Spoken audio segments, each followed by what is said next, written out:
নমস্কার বন্ধুরা, আমার রান্নাঘরে আপনাদের সবাইকে অনেক অনেক স্বাগত জানাই। রোজ রোজ তেল মশলার খাবার না খেয়ে একদিন এরকম হেলদি ব্রেকফাস্ট ঘরে তৈরি করে দেখতে পারেন। বানানো খুবই সহজ, আর এই গরমের দিনে একদম সামান্য তেলে এরকম হালকা ফুলকা নাস্তা কিন্তু অনেক ভালো লাগে। সঙ্গে দারুণ একটা টেস্টি চাটনির রেসিপি দেখাবো। তো বন্ধুরা, আশা করছি ভিডিওটি আপনাদের ভালো লাগবে। ভিডিওটি যদি ভালো লেগে থাকে ভিডিওটিকে লাইক করবেন, কমেন্ট করবেন আর চ্যানেলটাকে সাবস্ক্রাইব করে নেবেন।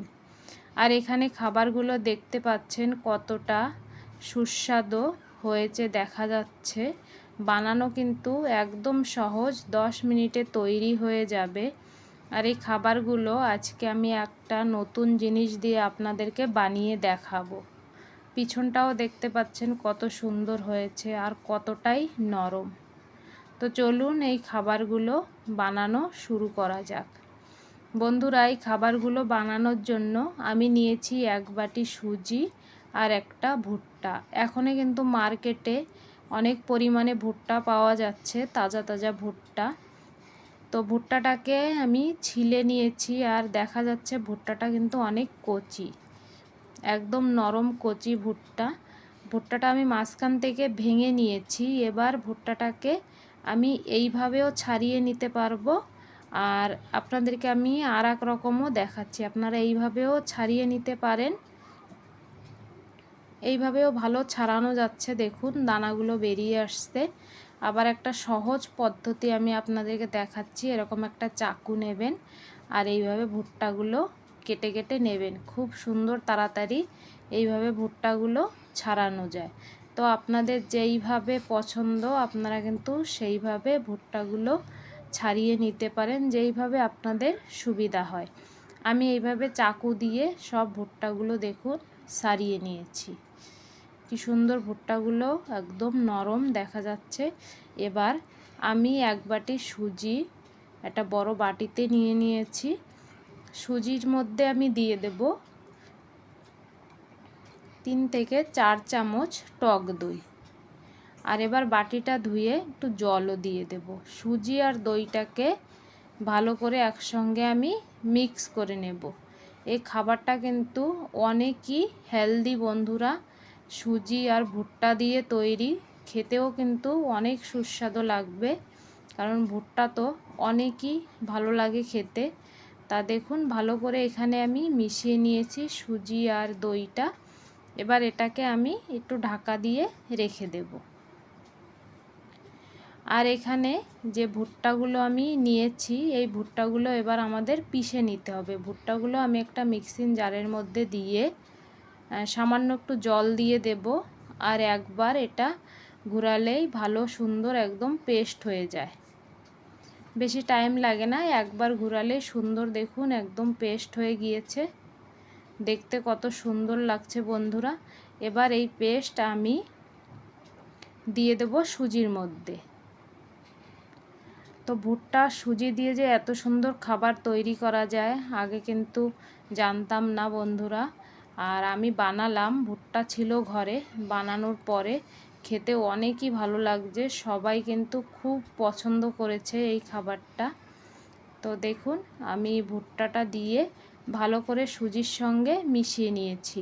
আর এখানে কিন্তু সুজি আর ভুট্টাটা বরাবর দেবেন। যে কোনো জিনিস একটা বেশি হয়ে গেলে কিন্তু একটা টেস্টই আসবে, দুটোটার টেস্ট আসবে না। সুজি যদি বেশি হয়ে যায় তাহলে কিন্তু ভুট্টার টেস্ট আসবে না এখানে।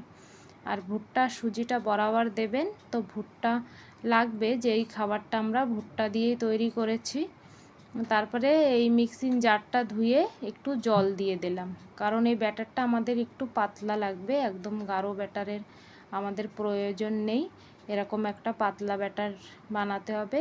তো এবার এর মধ্যে আমি দিয়ে দেবো স্বাদ মতন লবণ, আর দিয়ে দেবো একটু গোলমরিচ গুঁড়ো, আর এখানে একটু চিলি ফ্লেক্স দিয়ে দিলাম, কারণ এখানে তো আমরা কাঁচা লঙ্কা ব্যবহার করছি না বন্ধুরা। এই জন্য সামান্য একটু বেকিং পাউডার দিয়েছি, অল্প একটু জল দিয়ে এবার ভালো করে মিশিয়ে নিতে হবে। আপনারা কিন্তু এখানে ইনো দিতে পারেন। তারপরে ভালো করে সব কিছু একসঙ্গে মিশিয়ে নেব। ভালো করে ব্যাটারটাকে মিশিয়ে নিতে হবে এভাবে 1 থেকে 2 মিনিট পর্যন্ত। আর এখানে দেখুন ব্যাটারটা কিন্তু আমাদের একদম তৈরি। এবার ব্যাটারটা দেখে নেন কীরকম ঘনত্ব ব্যাটারের। এরকমই ঘন থাকবে ব্যাটারটা, একদম পাতলাও না আর একদম ঘনও না। ব্যাটারটা ভালো করে মেশানোর পরে একদম তৈরি, এইভাবে রেখে দেব। আর এবার আমি একটা চাটনি তৈরি করব এই খাবারটার সঙ্গে খাওয়ার জন্য। তো এখানে আমি নিয়েছি টমাটার, রসুন, কারি পাতা, কাঁচা লঙ্কা আর কিছু চিনেবাদাম। এই খাবারের সঙ্গে এরকম চাটনি তৈরি করলে কিন্তু খেতে অনেক ভালো লাগে। আর এই চাটনিটা বানিয়ে আপনি কিন্তু ফ্রিজে রেখে দিতে পারেন 2 থেকে 3 দিন, খারাপ হবে না চাটনি। তো এখানে কিছু সর্ষের তেল দিলাম কড়াইতে। এবার আমি চিনেবাদামগুলো ভেজে নেব। তো বন্ধুরা, গরমের দিনে এরকম হালকা ফুলকা খাবারের সঙ্গে এই ধরনের চাটনি অনেক ভালো লাগে। চাটনিটাও বানানো অনেক সহজ। চাটনিটা কিন্তু বানিয়ে আপনারা ফ্রিজে রেখে দিতে পারেন। তারপরে 2-3 দিন ধরে এরকম হালকা হালকা নাস্তা বানিয়ে এই চাটনির সঙ্গে খেতে পারেন।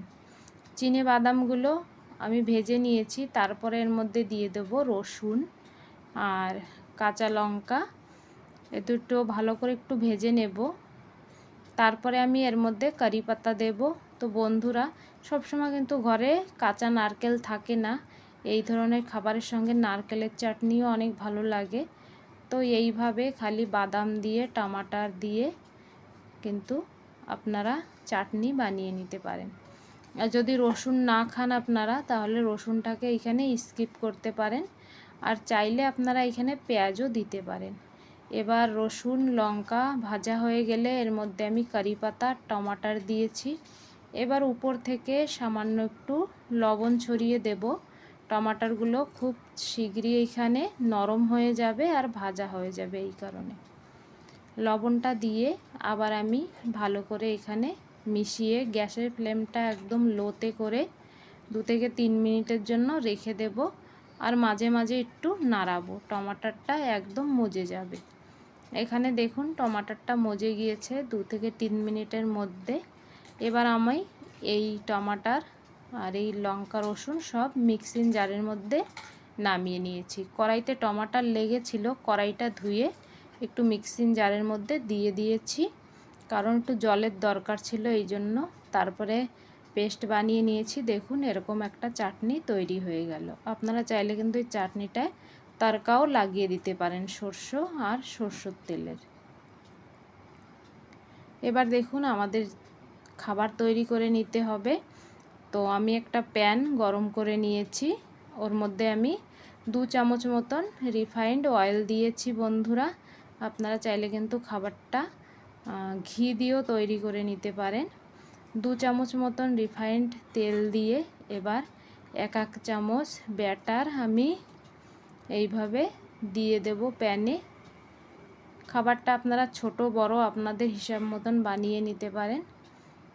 এইভাবে দিয়ে দেব। আর গ্যাসের ফ্লেমটা এখানে একদম লোতে আছে। খাবারটা 1 চামচ করে আমি দিয়েছি, সামান্য একটু বড় হয়েছে। এবার উপর থেকে আমি একটু লঙ্কার গুঁড়ো ছড়িয়ে দেব, দেখতেও ভালো লাগবে। আর খাবারটা হালকা একটু ঝাল ঝাল হবে, কারণ অনেক বাচ্চারা একটু ঝাল ঝাল পছন্দ করে। আর এর মধ্যে ভুট্টা দিয়ে আছে, তো খাবারটা কিন্তু হালকা একটু মিষ্টি মিষ্টি হবে। এই কারণে একটু লঙ্কার গুঁড়ো দিয়া, একটু গোলমরিচ গুঁড়ো দিয়া, হালকা একটু ঝাল মিষ্টি দই দিয়ে আছে, হালকা একটু টক টক হবে। তারপরে আমি 1 থেকে 1.5 মিনিটের জন্য ঢাকনাটা লাগিয়ে দিলাম। 1.5 মিনিট পরে আমি ঢাকনাটা খুলব। দেখুন খাবারটা কিন্তু একদম আমাদের তৈরি। উপর থেকে একদম কাঁচা দেখা যাচ্ছে না। যদি কাঁচা দেখা যায় তা আপনারা কিন্তু আবার ঢাকনাটা লাগিয়ে দেবেন আর একটু সময়ের জন্য। তো খাবারটা এখানে কাঁচা একদম দেখা যাচ্ছে না। এবার আমি খাবারগুলো আপনাদেরকে তুলে দেখাচ্ছি। দেখতে দেখুন কত সুন্দর হয়েছে আর একদম সহজভাবে উঠে যাচ্ছে। দেখুন খাবারটা অনেকই লোভনীয় হয়েছে বন্ধুরা। তো এইভাবে আমি সব খাবারগুলো তৈরি করে নেব। আমাদের দেখুন সব খাবার তৈরি। তো বন্ধুরা, ভিডিওটি ভালো লাগলে ভিডিওটিকে কিন্তু লাইক, কমেন্ট আর চ্যানেলটাকে সাবস্ক্রাইব করে রাখার অনুরোধ রইল। খাবারগুলো তৈরি, আমাদের সকালের মর্নিং ব্রেকফাস্ট। তো বন্ধুরা, আপনারাও গরমের দিনে তেল মশলা ঝাল বেশি না খেয়ে এইভাবে একদম হালকা ফুলকা খাবার 10 মিনিটের মধ্যে ঘরে তৈরি করে নিতে পারেন। আর আপনাদের কাছে যদি ভুট্টা না থাকে তাহলে আপনারা কিন্তু এই খাবারটা সুজি আর চিড়ে দিয়েও তৈরি করে নিতে পারেন, কিংবা খালি সুজি দিয়েও তৈরি করে নিতে পারেন। ভুট্টা দিলে টেস্টটা অনেকই ভালো লাগে, একদম আলাদা অন্যরকম আসে বন্ধুরা। আর চাটনি যদি আপনারা না বানান তাহলে কিন্তু টমেটোর সস দিয়েও এই খাবারটা আপনারা সার্ভ করতে পারেন। বাচ্চাদের স্কুলে টিফিনেও দিতে পারেন, বাচ্চারাও অনেক পছন্দ করবে। ঠান্ডা হলেও ভালো লাগে আর অনেকটাই হেলদি খাবারটা। তো বন্ধুরা, আজকের মতন এই পর্যন্ত, দেখা হচ্ছে আগের ভিডিওয়। সবাই ভালো থাকবেন আর এই গরমকালে সুস্থ থাকার জন্য এরকম হালকা খাবার বানিয়ে